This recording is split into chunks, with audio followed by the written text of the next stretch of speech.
Those are your only two concerns. So definitely don't panic, because the state is not going to implode. The infrastructure isn't going away.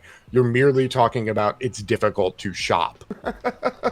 So I'll give you a piece of advice, and a good piece of advice for everybody in your audience. If you're now, oh, maybe I really should stock up. Yeah. So literally 90% of people in the suburbs are going to the local supermarket they always go to. The supermarket's out of toilet paper, so and they go, ah!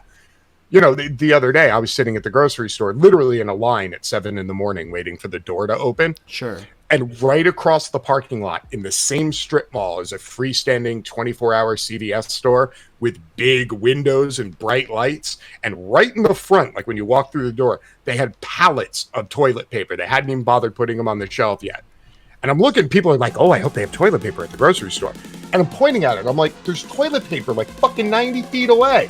And people are like, no, gotta go to my grocery store, gotta go to my grocery store.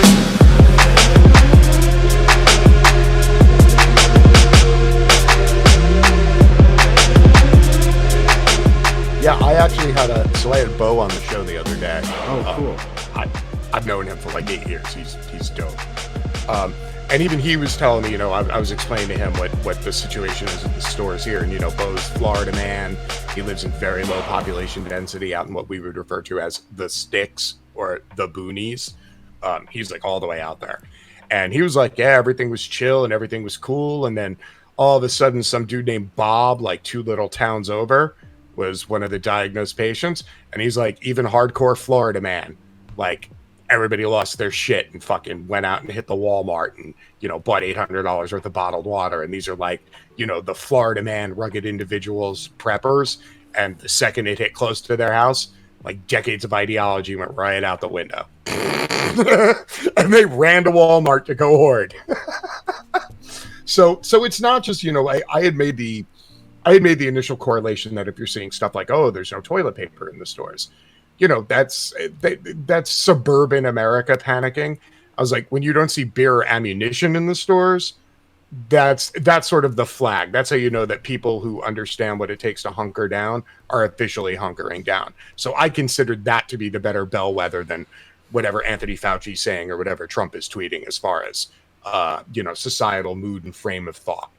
Yeah. Like, I guess I honestly didn't go into like serious stock up mode. I kind of did. I kind of bought about a week's worth of stuff, but then it was the visiting extended family of the people I live with here. All of them being like very like, they're like, if you said that there was, if you said that the voting system's rigged, they're going to argue with you. If you said that the economy's rigged, they'll say maybe, but at the same time, and they'll yeah but you, and so that kind of Democrat. And them kicking into going to Walmart and buying a bunch of stuff and moving their plane ticket sooner so they can return home, so they can start taking care of like older people. And like they got into this mindset like they didn't care when they arrived a couple days prior, and then all of a sudden them going into the mode, I was like, oh, damn, it's really real. And then so I went to the store and I stocked up as much as I can. I don't really have a lot of money right now. So it's like, and also there's a lot of essentials missing. There was no beans. I was like, what? I can't even just eat rice and beans. So I'll give you a piece of advice, and a good piece of advice for everybody in your audience. If you're now, oh, maybe I really should stock up. Yeah. So people are very much creatures of habit. Much like, any other animal, if you have a good water spot, you constantly go back there for water. If you have a good hunting spot, you constantly go there for food. So literally 90% of people in the suburbs are going to the local supermarket they always go to. The supermarket's out of toilet paper, so and they go, ah!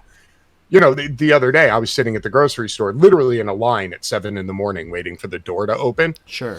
And right across the parking lot in the same strip mall is a freestanding 24-hour CVS store with big windows and bright lights. And right in the front, like when you walk through the door, they had pallets of toilet paper. They hadn't even bothered putting them on the shelf yet. And I'm looking, people are like, oh, I hope they have toilet paper at the grocery store. And I'm pointing at it. I'm like, there's toilet paper like fucking 90 feet away. And people are like, no, gotta go to my grocery store, gotta go to my grocery store. And it's crazy. Like, Bo was at the Walmart, and he's like, the Walmart was completely sold out, no water. I went outside, the Walmart gas station right outside in the parking lot had cases of water. Okay. So, Yeah, that's so good to my hear. first tip to people is don't just go to your local grocery store that Yeah, you yeah, always yeah. go to. And if you're in a bigger city or a city that has more variety in it, your ethnic markets, your bodegas, your mom and pop stores, all those places still have everything you need. Toilet paper, Tylenol, milk, all that shit. You can get all that at like 99% of stores. It's just the big box stores that everybody's used to going to, those are hammered out. So you just got to be smart. Yeah, that's good to hear. Walmart gas station? Yeah, all the grocery stores have their own gas stations. Yeah. All of them do. Once you get out of like a city, so if you go anywhere suburban or rural, they even have automotive centers. Like Walmart corporate put in a tweet that all their automotive centers are going to be closed because they're sending the automotive workers from that particular place into the stores to help with restock at night. So you obviously bought all of those pallets so you can sell it. You can sell it later, right? No. I did okay. No, I'm not gonna lie. I had a lot of toilet paper when everything broke. Like I did a few streams of the mountain of toilet paper behind me, and people freaked out. And I was like, it just happened to be because I went to Costco and I had like a I have a not an SUV, but like I have a hatchback, so I can actually put shit in it. And I had just literally come back the day before. So I had like, a month's worth of toilet paper, and people are like, oh, look, he's hoarding toilet paper. I'm like, no, I just go to Costco. So I only have to go shopping once a month because shopping sucks. All right. So yes, I did hear about this from 3 other sources, and now you're on here. You've got a wife in the CDC, so you've been taking this pretty seriously. Now you say for a week, right? And Yeah. and I guess in terms of practical advice, the first thing that we were covering is that this is not an authoritarian seizure of power, because authoritarianism is about power being seized and the place being run like a time of war when it's not. You know what I mean? So legitimate authority, a lot of forms of authority that are illegitimate outside of a crisis become pretty legitimate within the crisis, right? And so that's the first thing that I would have to say. But and that's why we were just watching that video by Bo. But what are some other things that practical things that you would want to tell people? And then I've got a few that I'll want to touch on too.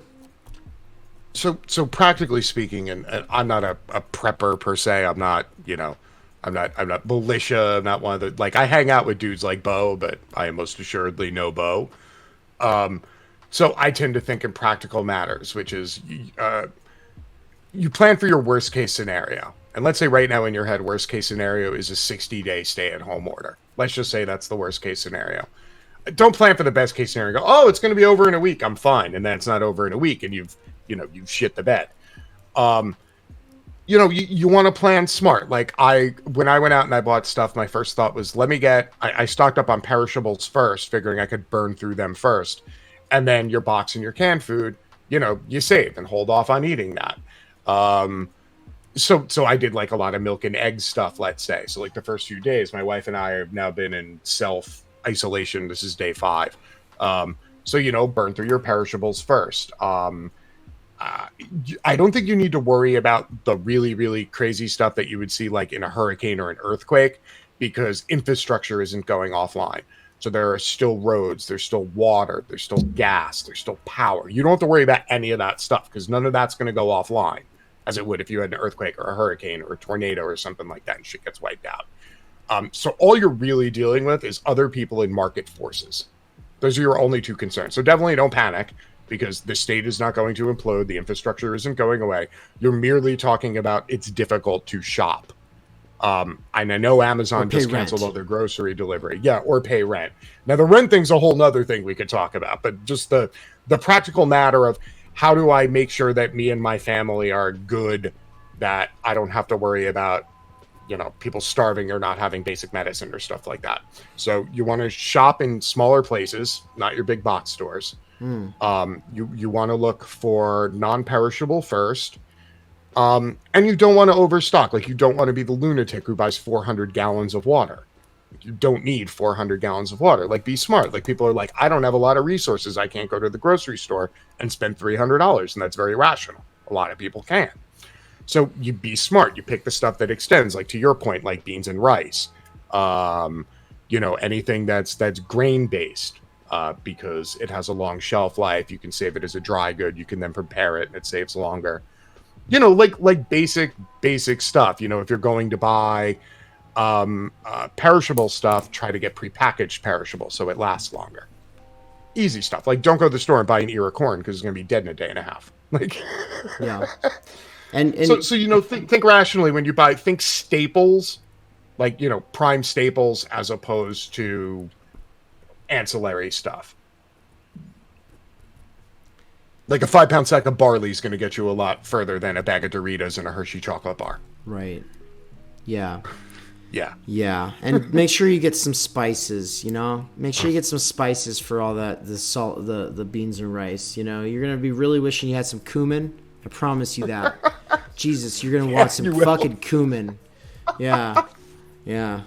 Chocolate is delicious. And to that point, hold on. I'm not saying that you should be bereft and just go on to MREs and just eat ketchup sandwiches for 2 weeks. Like, why would you tell us this? I'm just saying, especially if it's a question of economics, which for a lot of people it is, staring down the barrel of not having work. You have to be smart. You got to kind of like pick your battles. So if you only have $100 for groceries, you definitely should get a couple of like treats or something like that, because if you're locked indoors for like a long period of time, your head starts to go, and so you need a rush, like an endorphin, something to bring you some modicum of pleasure. So yeah, buy some candy if that's your jam, buy some chocolate if that's your jam, but you got to be smart and get your non-perishable staples first. Totally. If worst comes to worst, create an emergency budget for yourself and say, if I have to be locked in for 30 days and I have this much money, what can I get to ensure that I can, eat and wipe my ass for the next 30 days? What you just saw is a short clip from a longer stream that I did on twitch.tv/theory_plebe. I'll show you right here on the browser. Check it out, www.twitch.tv/theory_plebe. Remember, 2 E's in a row. And then you go to it, and this is what it looks like. I want to talk to you about Twitch really quick, because I think that there's a lot of really cool stuff happening on Twitch these days. And I Twitch stream now several days a week, not on a consistent time basis, but if you have the app, you'll get notified when I'm live, as long as you're following me on Twitch. If you are a patron, I do notify patrons when I'm going live. If you're in my Discord, I notify people in Discord when I'm going live.